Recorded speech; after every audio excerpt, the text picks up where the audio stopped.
Hello everyone, कैसे हैं आप सब। मेरा नाम नीलोफ़र है दोस्तों। वेलकम बैक टू प्रॉक्सी ज्ञान।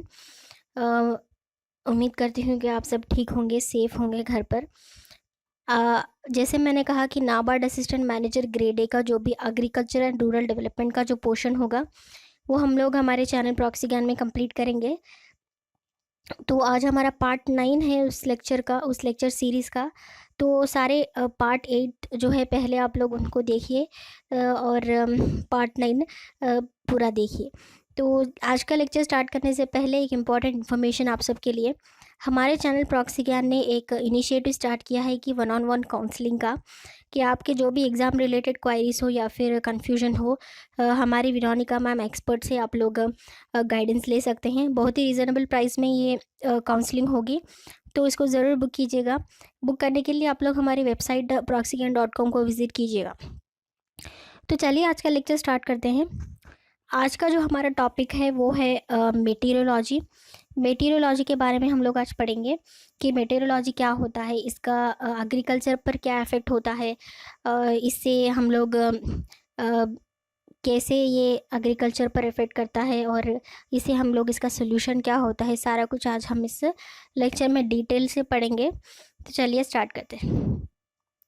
मेटीरियोलॉजी पहले देखते हैं कि मेटीरियोलॉजी का बेसिक डेफिनेशन क्या होता है। Meteorology is the study of the earth atmosphere and the variation in temperature and moisture patterns that produces different weather conditions. So meteorology क्या है? एक स्टडी होता है जो कि हम लोग अर्थ एटमॉस्फेयर में जो भी वेरिएशंस होते हैं टेम्परेचर का, या फिर मॉइस्चर पैटर्न्स का जो भी वेरिएशन होता है, अगर टेम्परेचर बढ़ रहा है, कम हो रहा है, वो ये सारे वेरिएशंस को जो स्टडी करते हैं वो मेटीरियोलॉजी होता है। Some of the major subjects of study, which are the phenomena such as precipitation, thunderstorms, tornadoes and hurricanes and typhoons, ये सारी चीज़ें जो है हम लोग मेटीरियोलॉजी में देखते हैं। जो भी वेदर प्रिडिक्शंस करते हैं ये सारे मेटीरियोलॉजी में ही आता है, जो कि हम लोग स्टडी करते हैं कि आज टेम्परेचर कैसा है, कल कैसा होगा, कल कैसे था, या फिर थंडरस्टॉर्म्स या हो गए, टॉर्नेडोस हो गए, हरिकेन्स या टाइफून्स, इन सारी चीज़ों को हम लोग स्टडी करते हैं। इसी को हम मेटीरियोलॉजी कहते हैं। उसके बाद देखते हैं कि मेटीरियोलॉजी का एग्रीकल्चर में क्या योगदान है और क्या इसमें हम लोग पढ़ सकते हैं। The application of meteorology to agriculture is very essential since every facet of agricultural activity is in an area depends on its weather. Agriculture का जो एक एक जो भी एग्रीकल्चर में इम्पॉर्टेंट होता है वो सारी चीज़ें वेदर पर ही डिपेंड करता है, राइट। अगर वेदर ठीक नहीं होगा तो हम लोग एग्रीकल्चर प्रोडक्शन भी नहीं कर सकते। सो हम लोग इनडायरेक्टली कह सकते हैं कि एग्रीकल्चर जो है वो इनडायरेक्टली मेटीरियोलॉजी पर ही सारा का सारा डिपेंडेंट होता है। So agro meteorological information is effectively utilised to increase the quality and quantity of agricultural production and to reduce the production cost. Agro meteorological मतलब एग्रीकल्चर और मेटीरियोलॉजिकल दोनों को हम लोग ध्यान में रखते हुए, दोनों से प्रोडक्शंस जो है वो, अगर हम लोग इन्फॉर्मेशन जो है वो आती है तो उसको हम लोग इफेक्टिव यूटिलाइज कर सकते हैं, both in terms of quality and quantity of agricultural production, और इससे हम लोग प्रोडक्शन कॉस्ट भी बहुत सारा कम कर सकते हैं। सो ये स्टडी जो है वो एग्जामिन करता है significance of the meteorological parameters in the implementation of agricultural practices involved in the production of the specific crop. ये स्टडी पर्टिकुलरली एग्जामिन करता है किन्हें meteorological parameters, different types of parameters होते हैं, उनको हम लोग पहले एग्जामिन करते हैं, उनको स्टडी करते हैं, या फिर उनका पास्ट कैसा था, फ्यूचर कैसा होगा, इसको हम लोग प्रेडिक्ट करते हैं। तो मेटीरियोलॉजिकल पैरामीटर्स जो है वो बहुत ही इंपॉर्टेंट होता है, उनको स्टडी करने के बाद ही हमें पता चलता है कि ये कैसे कैसे चेंज हो सकते हैं आगे फ्यूचर में, एग्रीकल्चर से ये कैसे चेंज हो सकते हैं। ऐसे कई सारी चीज़ें हम लोग इसमें पढ़ना पड़ेगा, क्योंकि एग्रीकल्चरल प्रैक्टिस से रिलेटेड जो भी पैरामीटर्स का इफेक्शन होता है, उसको हम लोग देखकर इसको हम प्रेडिक्शन आगे कर पाएंगे। मेटीरियोलॉजिकल पैरामीटर्स क्या होते हैं, डिफरेंट पैरामीटर्स क्या होते हैं एग्रीकल्चर में, चलिए देखते हैं। Forecasting the size and quality of the harvest particularly of cereal crops in relation to what have been sown has always been a challenge in front of the farmers. So size and quality का जो भी harvesting हम लोग जो भी करते हैं उसका क्वालिटी या फिर साइज़ जो है उसको बताना या फिर उसका रिलेशन जो है वो बताना बहुत ही चैलेंजिंग फैक्ट है फार्मर्स के लिए।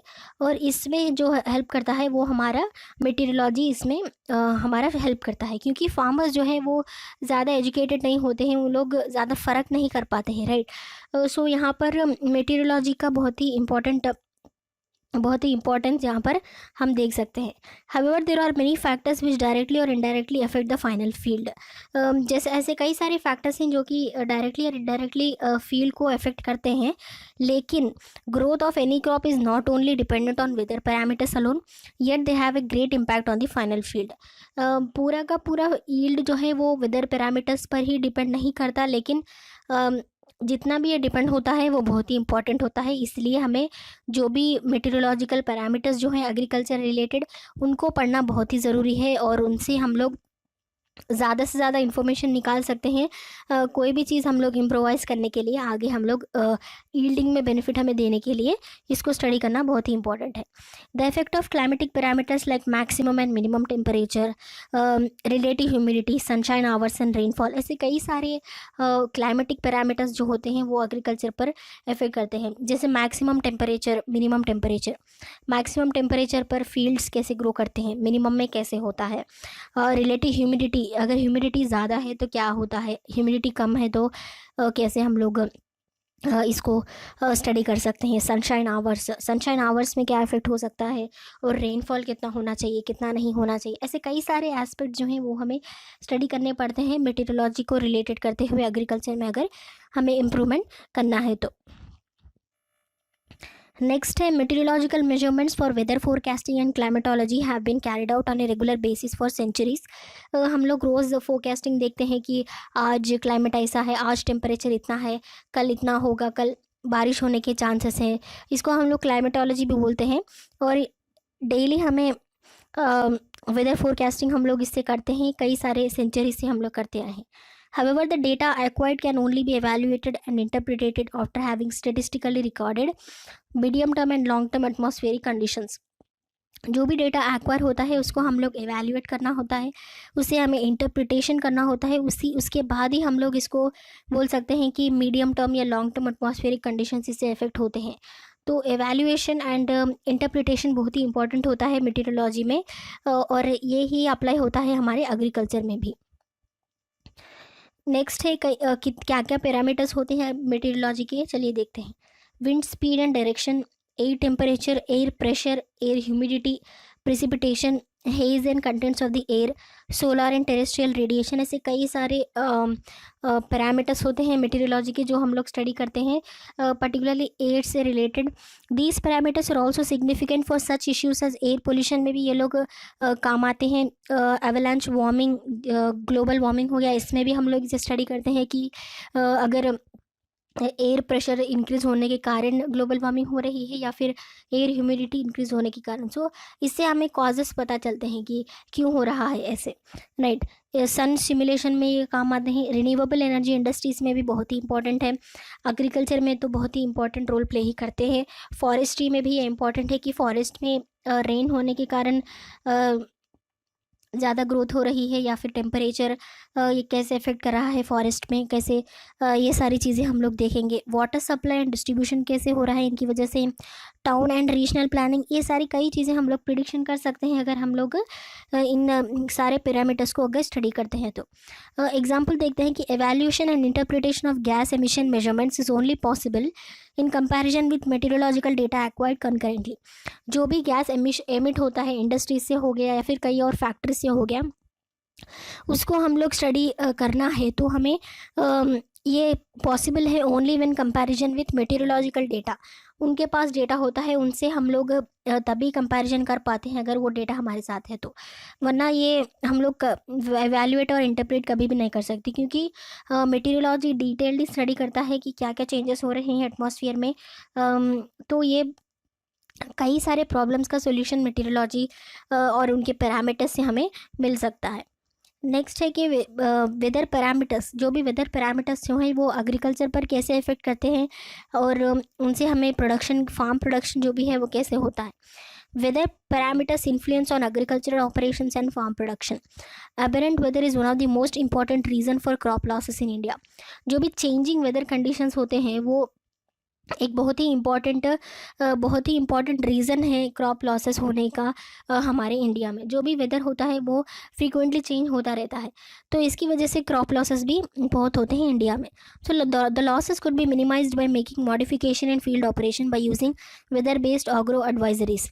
सो यहाँ पर ऑग्रो एडवाइजरीज जो हैं वो बहुत ही इंपॉर्टेंट होते हैं। ये भी मेटेरोलॉजिकल मेथड्स यूज़ कर ही वो लोग हमें एडवाइस देते हैं कि हम लोग ऐसे चेंज करना चाहिए, ऐसे चेंज करेंगे तो ज़्यादा प्रोडक्शन होगा। इससे हमें ये फ़ायदा होता है। Agro meteorological field unit under the project of Gramin Krishi Mausam Seva provides weather based crop and location specific advisories and disseminated to the farmers. Agro meteorological field unit एक पर्टिकुलर यूनिट है, ये ग्रामीण कृषि मौसम सेवा प्रोजेक्ट के अंडर आती है।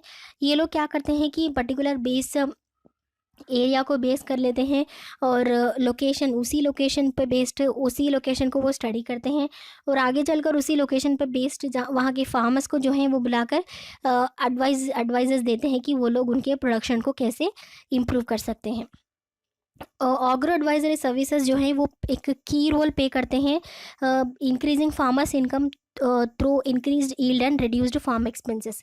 ये ऑग्रो एडवाइजरी सिस्टम्स जो हैं वो बहुत ही इंपॉर्टेंट होते हैं, क्योंकि ये लोग ऐसे एडवाइजर्स देते हैं जिससे फार्मर्स की इनकम जो है वो इंक्रीज़ होती है और कॉस्ट ऑफ प्रोडक्शन भी कम लगता है और यील्ड भी अच्छे से ज़्यादा होता है।